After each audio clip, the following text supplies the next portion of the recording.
You mentioned Kash Patel. He's made a lot of public statements about coming after the press.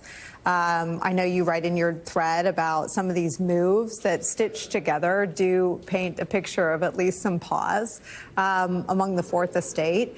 A lot of outgoing officials say it's going to fall to the career public servants. I mean, the career public servants in the time of Trump don't have a long history of being defended aggressively enough. If you think about how Jim Comey went out, or Pete Strzok, or others, I mean, when Trump targets someone, it's a red hot assault on their reputation. Sometimes it comes with public safety concerns. I mean, what is here in sort of year 9 of the Trump story, the strategy of protecting people who end up on the other side of Donald Trump? So I think it's really important to explain to people the why. Right? Why is Donald Trump engaged in this relentless campaign to try to silence journalists, media companies, and his political opposition? It's because he's trying to steal from you.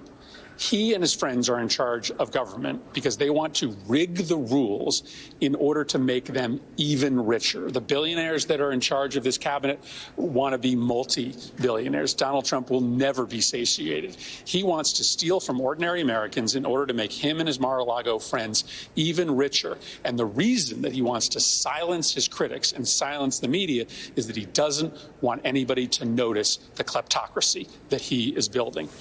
Unless you tell that story, right, how does it impact you, right? Because, I mean, does the average citizen really care about whether ABC News settles a lawsuit or not? No, but they do care if the result of that is that their Social Security gets cut in half so that Elon Musk and Peter Thiel can get another massive tax cut. That matters to people. That story is the one that we have to get out there. I mean, this idea of the grift, I remember David Fahrenthold, who was at the Washington Post and I was at the Washington Times, had this beat of emoluments.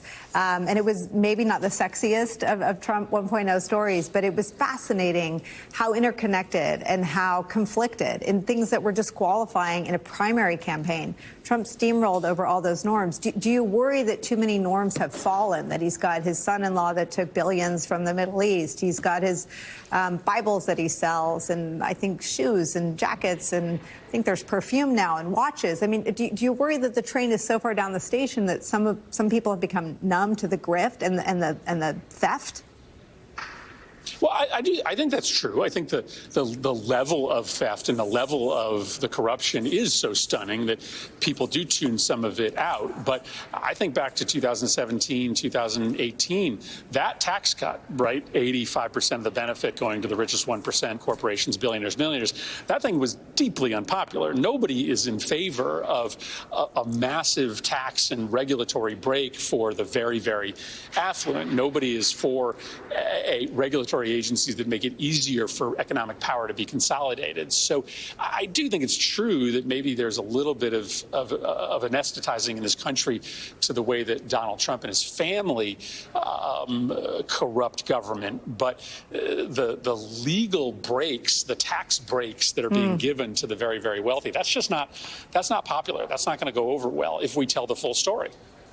Well, you can always tell the full story here. We will never be numb. Your voice stands out already for its specificity and its clarity, and I hope you'll continue to work through these things on our air and with us.